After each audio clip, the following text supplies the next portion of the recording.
Olá, meus irmãos de fé. Para quem não me conhece, meu nome é Lilian. Eu sou a sacerdotisa do Centro Espírita Cristão Luz do Oriente, o CEPLO. Nesse vídeo eu venho falar um pouquinho sobre o nascimento dos seres no planeta Terra. Em relação à explicação resumida da Gênese e formação do planeta Terra, acho plausível, em virtude de ser este abençoado planeta o palco do nosso nascimento, o berço e veículo de aprendizado e evolução espiritual no decorrer de uma existência e o palco de nossa transformação em direção a novos planos e dimensões da vida humana através da mal compreendida morte. Meus irmãos de fé, a Gênese do planeta Terra nos serve de mãe berço para a nossa evolução.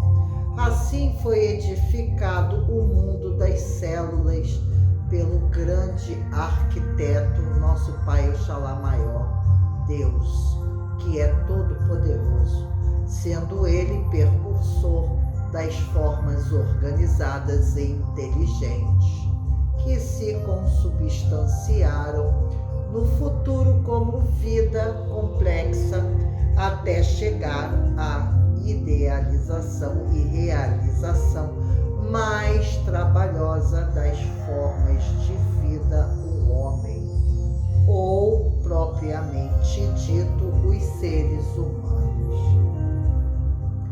Antes de chegarmos à forma humana, devemos entender que vidas inferiores tiveram necessidade de aprimoramento em várias reencarnações, em que Deus, o divino modelador da forma, teve que experimentar exaustivamente até alcançar formas estáveis e adequadas à futura humanidade.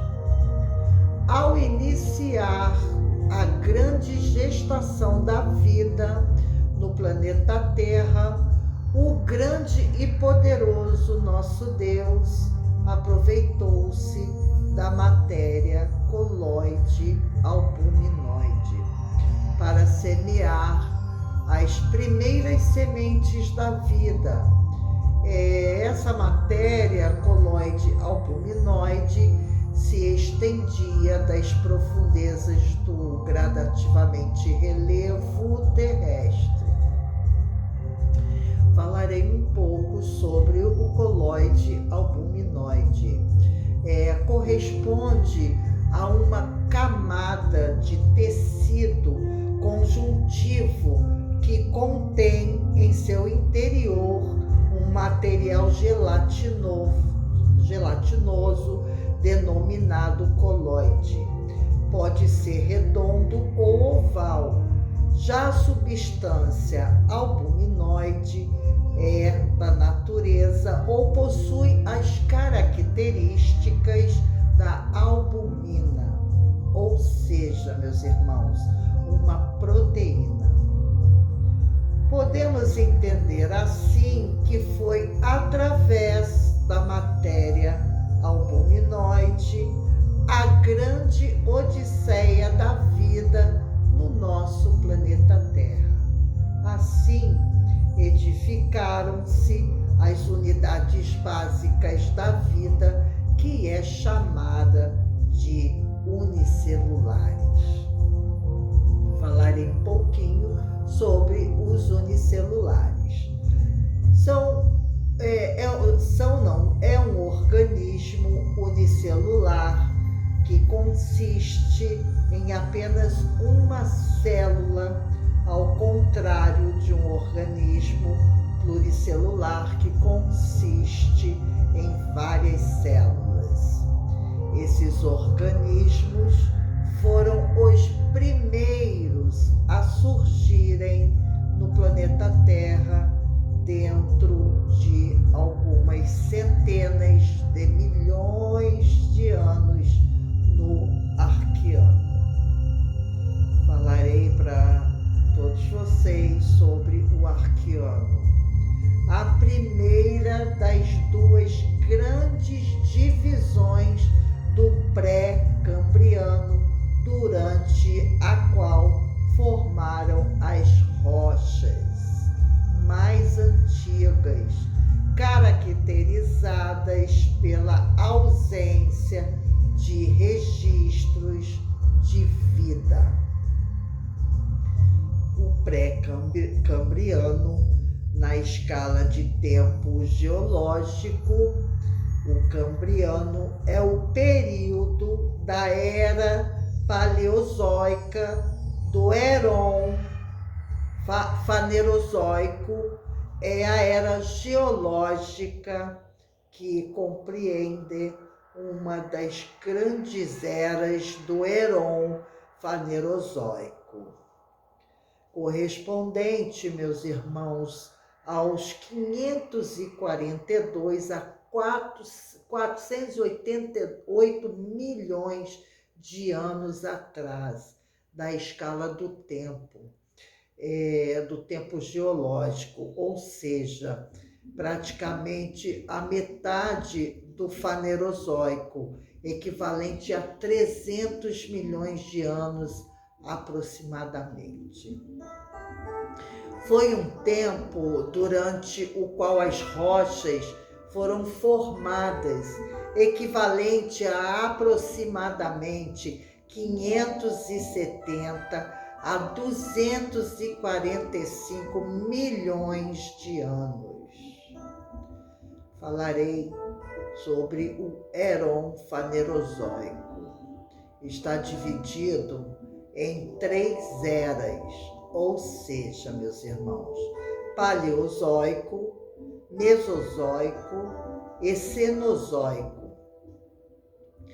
É a maior facilidade de encontrar rochas e fósseis desse intervalo da história do planeta Terra, que permite subdividi-las em vários períodos. Desculpe, meus irmãos, é porque eu estou falando muito, minha garganta está ressecada. Num período de tempo bem caracterizados. Paleozoico foi um tempo durante o qual as rochas foram formadas, equivalente a aproximadamente 570 a 245 milhões de anos. Entre os fatos marcantes dessa fase no planeta Terra está o primeiro registro de ocorrência de animais com partes minerais, conchas e carapaças, ou seja, os caramujos. O Mesozoico foi no tempo durante o qual as rochas foram formadas, equivalente ao intervalo do tempo geológico, aproximadamente entre 245 e 65 milhões de anos. Cenozoico, na divisão da escala de tempo geológico, é uma era geológica que se iniciou há aproximadamente 65 milhões de anos e se estende até a atualidade. Porém, meus irmãos, Cenozoico significa, na verdade, vida nova. Esses unicelulares surgiram e se diferenciaram de maneira geral, o qual podemos chamar de seres amemoboides. Esses seres só tinham o sentido do tato e gradativamente foram desenvolvendo funções especiais, as quais foram importantíssimos para os seres superiores, pois sabemos que cada célula do nosso corpo físico tem uma função específica. Falarei sobre os seres ameboides.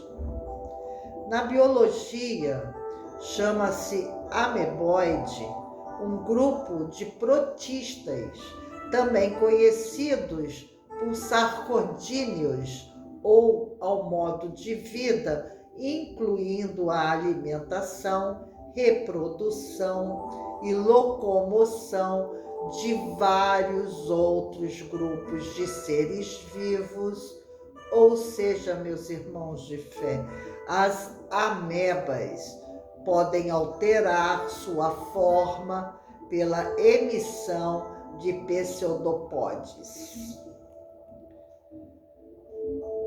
Empregados, meus irmãos, na locomoção e na captura de alimentos. Pseudopódios são estruturas encontradas em algumas amebas. Protistas ou sarcodíneos são protozoários unicelulares que se locomovem e alimentam-se, formando os pseudópodes que são encontrados na água doce e salgada. Alguns são parasitas, que são organismos amebiformes, conhecidos genericamente por amebas. Amebiformes, o mesmo que ameba, é um gênero de protozoário unicelular. Os seres unicelulares que aos poucos foram se agrupando e assim formaram colônias celulares que serviram de base evolutiva dos seres unicelulares para aos pluricelulares. Falarei sobre os pluricelulares. São organismos formados por várias células, possuem reprodução sexuada ou assexuada. Entendemos assim, meus irmãos de fé, a importância desses seres na gestação da vida, pois são eles que captam as energias solar através de sua luz e através de várias outras transformações, expelindo assim nosso oxigênio, o qual é indispensável à vida no planeta Terra. Longos períodos e milênios foram gastos para que Deus ajustasse as formas que, ao absorverem a luz, expelissem o oxigênio.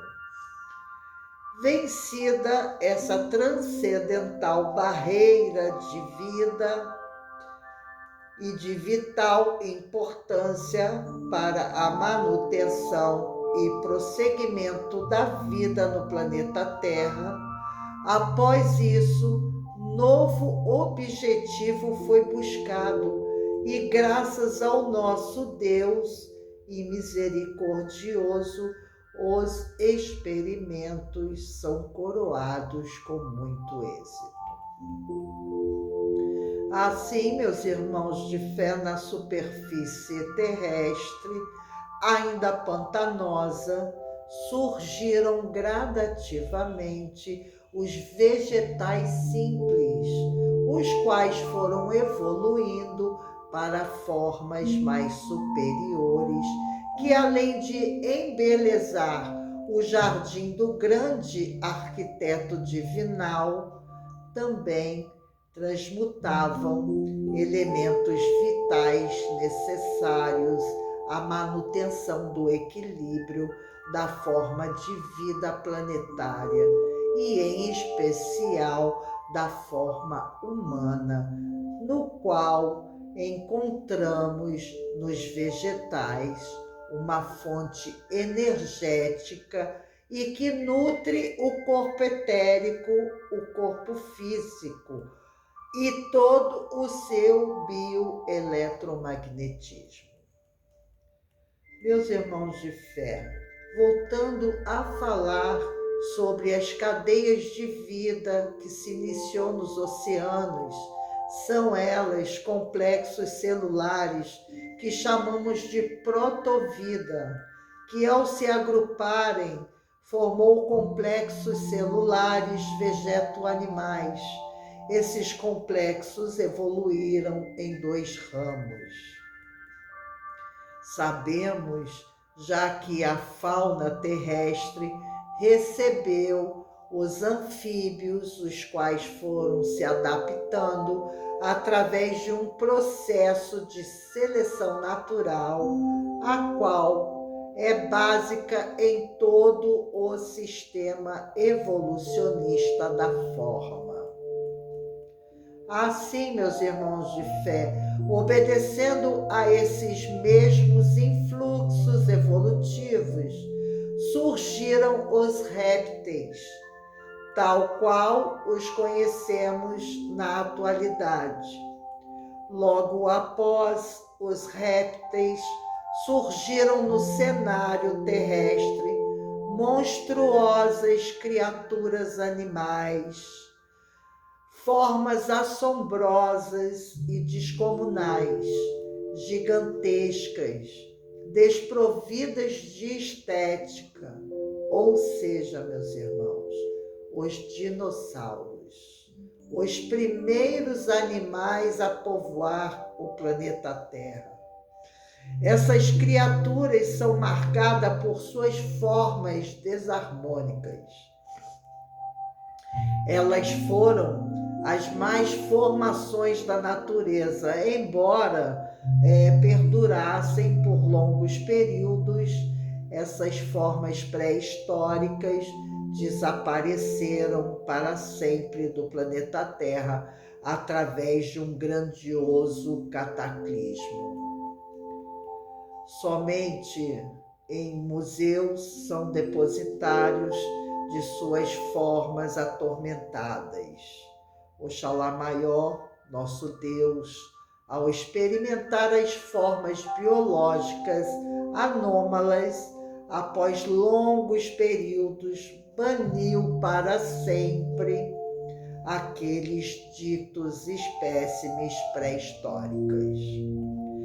Em nossa atualidade, essas formas degeneradas fazem parte do arquivo vivo das experiências planetárias em zonas internas do planeta Terra, na região subcrustal profundas, invisível aos olhos humanos, mas não desconhecida dos seres desencarnados espiritual possuidores de inteligência. Essas regiões são verdadeiras zonas do submundo astral inferior. Ainda, meus irmãos, nesse vídeo falarei sobre os seres unicelulares, animais, que são chamados de protozoários, e dentre os pluricelulares ou metazoários, até chegarmos aos mamíferos, os poríferos, selenterados, adenoforos, plateumintos, asqueuminto, anelídeos, molúsculos, insetos e crustáceos, que são os artrópodes, equinodermos e cordados. Falarei um pouquinho agora sobre os protozoários. São os que locomovem por auxílio de estruturas denominadas decílios ou flagelos, que por sua vez utilizam como meio de locomoção. Pluricelulares, já falei sobre eles anteriormente. Metazoários são os animais pluricelulares, ou seja, aqueles cujo organismo é constituído por várias células no reino animal. Só os protozoários são unicelulares, uma vez que as bactérias, vírus e demais micro-organismos pertencem já a outra classificação. Mamíferos são animais que apresentam duas características marcantes: a presença de pelos no corpo e de glândulas mamárias, as quais produzem leite. Eles são animais vertebrados, isto é, meus irmãos de fé, têm ossos e vértebras. Políferos, chamados de esponjas ou espongiários, são animais invertebrados, aquáticos. O nome deve-se pela presença de poros pelo corpo. Eles possuem as mais variadas formas, tamanhos e cores. Não possuem tecidos, logo não possuem órgãos e sistemas. Não se movem e podem viver sozinhos ou em colônias. São encontrados em águas salgadas em grandes profundidades. Selenterados é a denominação de um grupo de corais, águas vivas, anemonas do mar, hidras e caravelas. São animais aquáticos encontrados nos oceanos, animais de corpo mole e gelatinoso, exemplo, a água-viva. Todos esses são animais marinhos. Adenóforos é uma classe de vermes que vivem na terra. Platemiltos é um tipo de verme plano, é um invertebrado com simetria bilateral de corpo mole. São vermes dotados de órgãos definidos. Possuem uma camada de tecidos localizada entre a epiderme e o revestimento interno do intestino. Possui cavidade digestiva dotada de apenas uma abertura, ou seja, a boca, que serve tanto para a entrada de alimentos como para a eliminação de materiais não digeridos. Tem um sistema digestivo incompleto.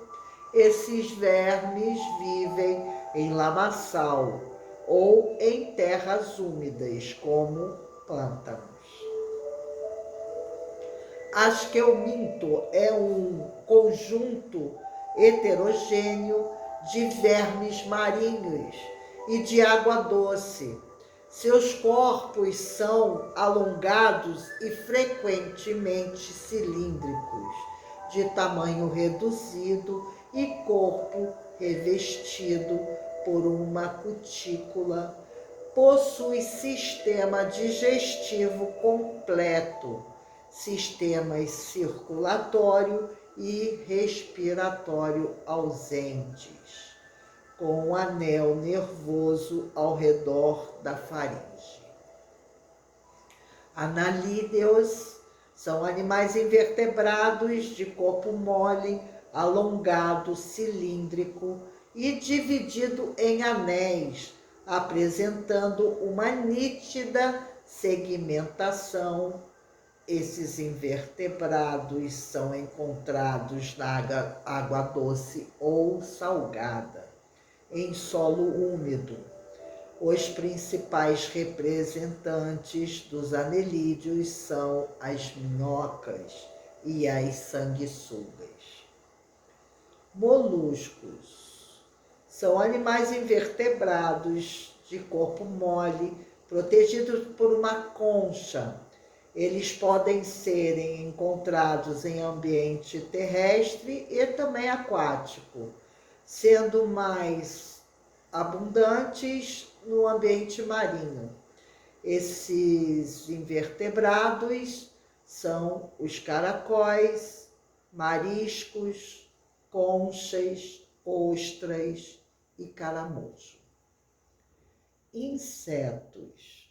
Os insetos são animais artrópodes. Constituem o grupo de animais com maior número de espécies existentes. Alguns representantes são muito conhecidos, tais como os besouros, borboletas, mosquitos, abelhas, vespas, moscas, entre tantos outros. Crustáceos são os animais invertebrados pertencentes aos artrópodes. Exemplos são os camarões, as lagostas, as cracas, os caranguejos e siris, que vivem em ambiente aquático, água doce ou salgada. Algumas espécies podem viver em ambiente terrestre, como os tatuzinhos de jardim ou tatuzinhos de areia salgada. Artrópode é uma espécie de animal invertebrado que possui esqueleto rígido e vários pares de pernas articuladas, cujo número varia de acordo com a classe. Compõe a maior espécie de animais existentes, representados por invertebrados como gafanhotos, aranhas, caranguejos e os piolhos de cobra. Equinodermos são animais invertebrados exclusivamente marinhos. O seu corpo é organizado geralmente em 5 partes simétricas que se distribuem na forma dos raios de uma circunferência similar à estrela.